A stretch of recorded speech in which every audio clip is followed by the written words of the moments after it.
بسم اللہ الرحمن الرحیم السلام علیکم ورحمۃ اللہ وبرکاتہ۔ ناظرین کرام، الحمدللہ ثم الحمدللہ، ماہ رمضان المبارک اختتام پذیر ہوا۔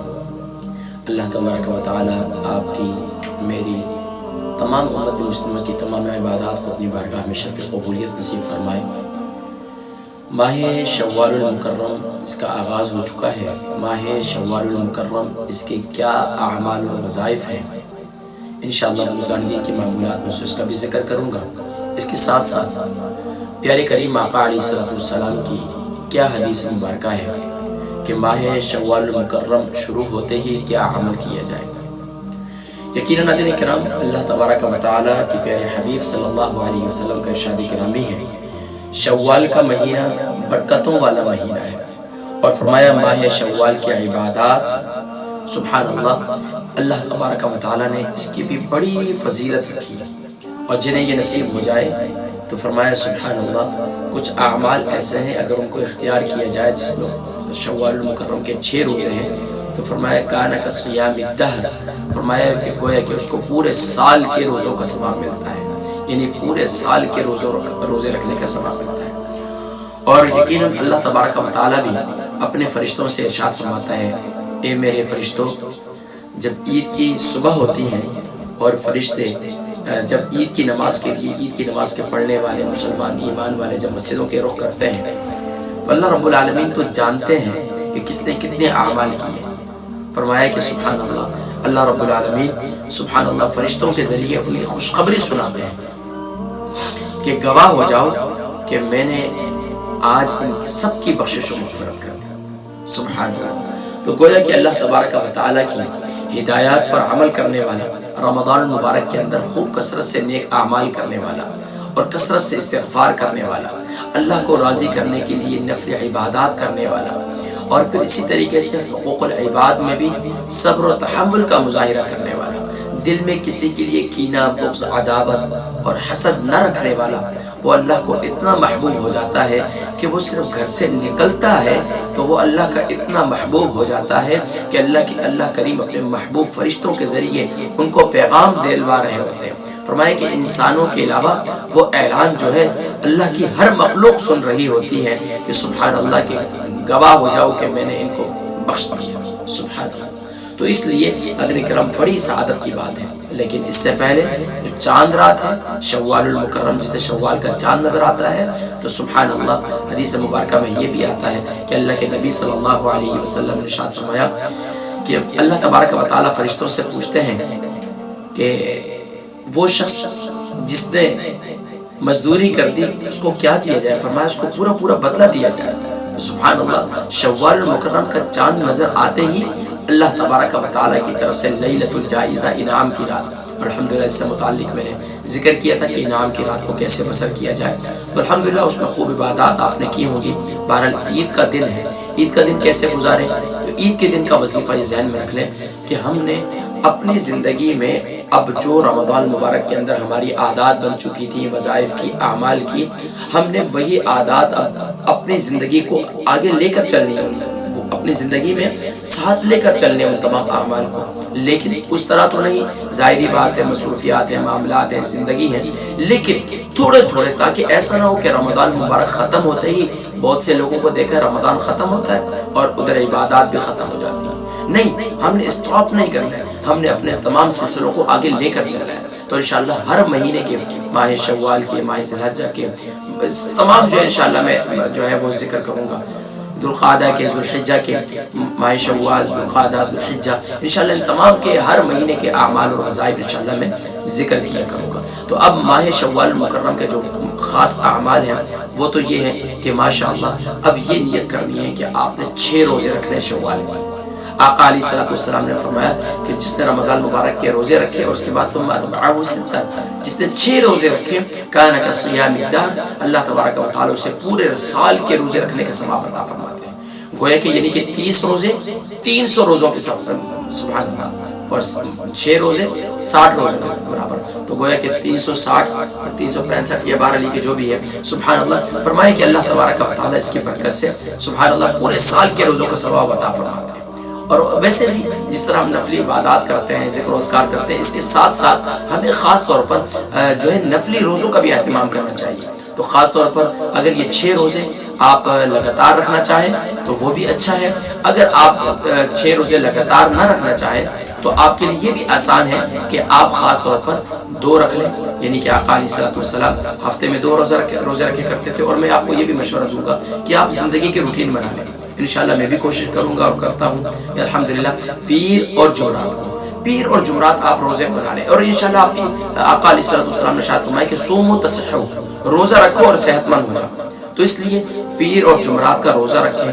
آقا علیہ السلام سے پوچھا گیا کیوں پیر اور جمعرات؟ فرمایا کہ پیر کے دن اس لیے کہ یوم ولدت فیہ، اس دن میں پیدا ہوا۔ تو اللہ تبارک و تعالیٰ کی بارگاہ میں پیر کے دن آپ روزہ رکھتے تھے۔ اور جمعرات کے دن کیوں؟ فرمایا کہ اس دن اللہ کی بارگاہ میں اعمال پیش ہوتے ہیں۔ تو میری چاہت یہ ہے جب اللہ کی بارگاہ میں نام اعمال پیش کیا جائے تو میں روزے سے ہوں۔ تو ہم پیر اور جمعرات کا روزہ رکھ لیں۔ یو کے یورپ کے اندر تو بہت آسان ہے، باقی گرم ممالک کے اندر اپنی سہولت کو دیکھ لیں، اپنی صحت کو دیکھ لیں، تو یہ کام کریں۔ اور تیسرا کام یہ کریں کہ ایام 20 کے تو آپ نے 3 روزے لازمی طور پر رکھنے ہیں۔ فرمایا کہ سبحان اللہ، جو شخص یہ ایام 20 کے روزے رکھتا ہے اللہ رب العالمین اس کو اپنا خاص قرب نصیب فرماتے ہیں۔ ایام 20 کون سے کہلاتے ہیں؟ 3 روزے 13، 14، 15۔ چاند کی 13 تاریخ کو، چاند کی 14 تاریخ کو اور چاند کی 15 تاریخ، یہ 3 روزے آپ نے خاص طور پر رکھنے ہیں۔ تو شوال مکرم میں آپ نے 6 روزے رکھنے ہیں، ہر ہفتے میں 2 روزے رکھ لیں تو وہ بھی آسان ہے۔ اور مزے کی بات یہ ہے کہ مجھے یہ قول علماء کا بہت پسند ہے۔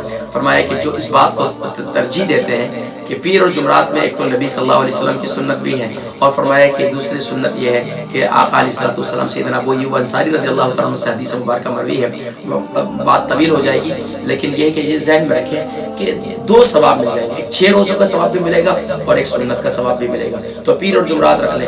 ہاں اگر کسی نے سفر میں جانا ہے، کہیں کوئی معاملہ ہے، کہیں مہمانوں کے یہاں ملنا جلنا ہے، تو پھر آپ جو ہے عید کے دن تو روزہ نہیں رکھیں گے۔ عید کے دن کے علاوہ پھر آپ کیا کریں گے؟ 6 روزے رکھ لیں، اور اس میں جو بیویاں ہیں وہ اپنے شوہر کی اجازت سے، اور اسی طریقے سے گھر کے اندر گھر کے ماحول کو دیکھ کر، ایسا نہ ہو کہ گھر کے اندر مہمان آنا جانا ہے اور آپ نے منہ بند کیا ہوا آپ کا روزہ ہے، تو یہ بھی ایک اچھا عمل نہیں ہے۔ تو یہ دیکھ لیں اگر آپ کے گھر میں مہمانوں کا آنا جانا ہے، جیسے آپ کو پتہ ہے عید کے 3 دن ختم ہو گئے، مہمانوں کا آنا جانا ختم ہوگا، اس کے بعد آپ 6 روزے رکھ لیں۔ تو یہ اس طریقے سے عمل کریں۔ اور رجب المرجب کا جو خاص وظیفہ ہے یہ نوٹ کر لیں۔ رجب المرجب کا جو خاص وظیفہ ہے وہ تکبیر ہے، اللہ اکبر، اللہ اکبر، لا الہ الا اللہ، واللہ اکبر، اللہ اکبر وللہ الحمد۔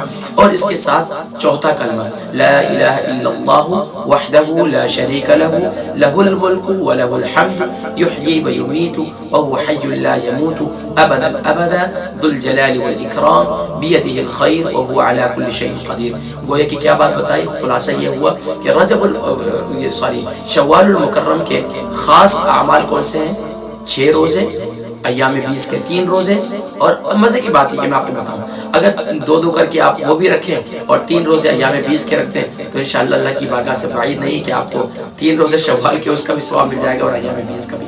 بہرحال یہ کہ آپ اپنی آسانی کو دیکھیں جس طریقے سے آپ کے لیے آسانی ہے۔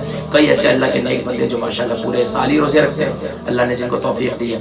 ماہ شوال کی جو خاص وظیفہ ہوا وہ کیا ہے؟ شوال کے 6 روزے، اور اس میں آپ کے لیے آسانی ہے پورے مہینے میں جب بھی آپ یہاں سے آئیں۔ میرا آپ کو جو مشورہ تھا وہ کیا تھا کہ آپ جو ہے پیر اور جمعرات رکھ لیں، پیر اور جمعرات رکھ لیں، اور ایام 20 کے بھی 3 روزے رکھیں گے۔ اس کے علاوہ یہ آپ کی صحت کے لیے بھی بہت مفید ہے۔ طب کے لحاظ سے انشاءاللہ طب نبوی کے پروگرام میں آپ انشاءاللہ رمضان کے بعد ہمیں شروع کرنا ہے سوشل میڈیا پہ، تو انشاءاللہ اس میں میں ذکر کروں گا۔ اچھا اس کے علاوہ جو کیا ہے تکبیرات جو ہے خاص وظیفہ ہے، اس میں کوئی قید نہیں ہے، آپ آپ کو موقع ملے ایک تو باوضو رہنا ہے، کوشش یہ کرنی کیونکہ شیطان اب شوال کے چاند نظر آتے ہیں شیطان کھل جاتا ہے، تو اب آپ نے اپنے باوضو رہنا ہے، شیطان آپ کو گمراہ کرے گا، گانے باجے پہ لگائے گا، لہو لعب پہ لگائے گا، اللہ کی نافرمانی لمحے کا لگائے گا، اور یعنی ٹی وی فلمیں ڈرامے پہ لگائے گا۔ یہ ساری چیزوں سے آپ نے اجتناب کرنا ہے۔ اس کے ساتھ ساتھ آپ نے خاص عمل کیا کرنا ہے کہ آپ نے تکبیرات کی کرنی ہے کثرت سے، اور تکبیرات کے ساتھ ساتھ کلمہ، چوتھا کلمہ اس کا کثرت سے ورد کرنا ہے، یہ خاص عمل ہے۔ اور اس کے علاوہ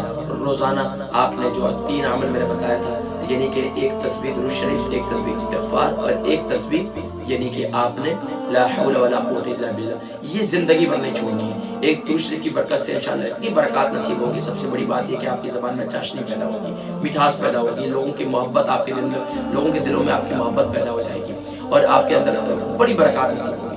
دوسرا استغفار کا فائدہ یہ ہے کہ جانے انجانے میں کوئی گناہ ہو جائے تو اللہ کریم اس کی معافی نصیب فرمائیں گے. لا حول ولا قوت الا باللہ. 99 پریشانیاں, 99 بیماریاں اس سے ختم ہوتی ہیں. تو یہ جو ہے اس کے لیے بہترین علاج ہے. اور کوشش کریں کہ ہر مہینے کا صدقہ ضرور نکالیں. جب مہینہ شروع ہو جائے تو صدقہ نکال دیں کہ اس مہینے کا میں نے یہ صدقہ نکال دیا. تو اس کے لیے مختلف بزرگان دین کے معمولات میں نے یہ پڑھا کہ وہ ہر ہفتے کا یا ہر دن کا صدقہ نکال دیتے ہیں. جو آپ کی توفیق ہے اس کے مطابق گھر میں ایک ڈبہ رکھ لیں, اس کے اندر ہر مہینے کا صدقہ نکال دیں اور وہ صدقہ جو ہے راہ خدا میں جہاں آپ کا دل مانے وہاں دے دیں. اللہ تبارک و تعالی ہم سب کو نیک اعمال کرنے کی توفیق نصیب فرمائے. یہ تھے مختصر سے ماہ شوال المکرم کے اعمال و وظائف انشاءاللہ العزیز. اور شوال کے 6 روزوں کی فضیلت آقا علیہ الصلوۃ والسلام نے ارشاد فرمایا کہ جو شوال کی چاند رات یعنی لیلۃ الجائزہ میں عبادت کرے گا, اللہ تبارک و تعالی اس کے دل کو اس دن بھی زندہ رکھیں گے جس دن لوگوں کے دل مردہ ہو جائیں گے. اور فرمایا جو شوال مکرم میں 6 روزے رکھے گا اللہ تبارک و تعالی اسے اپنا خاص قرب نصیب فرمائیں گے. اور سبحان اللہ, پھر اس کے ساتھ ساتھ جو ان کلمات کی ورد کرے گا اور جو باوضو رہے گا اور جو استغفار کرے گا اور لا حول ولا قوت الا باللہ کی کثرت کرے گا, اس کے ساتھ ساتھ قرآن کی تلاوت نہیں چھوڑنی ہے. آپ نے قرآن کی تلاوت آپ نے ہر مہینے میں ایک ختم قرآن کرنا ہے. اب ہر مہینے میں کیسے کرنا ہے؟ ماشاءاللہ بہت سی بہنیں, بہت سے بھائی ہیں جنہوں نے ماشاءاللہ رمضان مبارک کے اندر کئی ختم قرآن کی. تو کم سے کم مہینے میں 1 سپارہ روزانہ کا بہت آسان ہے. اگر نہ ہو سکے تو 2 مہینے میں ایک ختم قرآن تو لازمی کریں اور 15 سپارے آدھا سپارہ روزانہ پڑھ لیا کریں تو ماشاءاللہ آپ کے لیے. اور آدھا سپارہ پڑھنا بہت آسان ہے, ہر نماز کے ساتھ 2 پیج پڑھ لیں, 1 پیج پڑھ لیں تو آرام سے بلکہ میں اگر کہوں 1 پیج پڑھیں گے تو آسانی سے آپ کے لیے جو ہے ماشاءاللہ 1 سپارہ بھی کمپلیٹ ہو جائے گا. اللہ کریم توفیق نصیب فرمائے. یہ تھی تھوڑی سی ٹوٹی پھوٹی باتیں. اللہ تبارک و تعالی ہم سب کو شوال مکرم میں بھی اسی طرح ذوق و شوق سے عبادت کرنے کی توفیق نصیب فرمائے جس طرح رمضان مبارک میں توفیق نصیب فرمائے. انشاءاللہ اس کے علاوہ ہم بہت سے سلسلے شروع کرنے والے ہیں. جوڑتے رہیے, لوگوں کو جوڑتے رہیے. اللہ تبارک و تعالی ہم سب کو توفیق عمل نصیب فرمائے. السلام علیکم ورحمۃ اللہ وبرکاتہ. ماہ ذو القعدہ کے کیا خاص وظائف ہیں انشاءاللہ کا ذکر انشاءاللہ ماہ ذو القعدہ کی شروع ہوتے ہی انشاءاللہ ذکر کریں.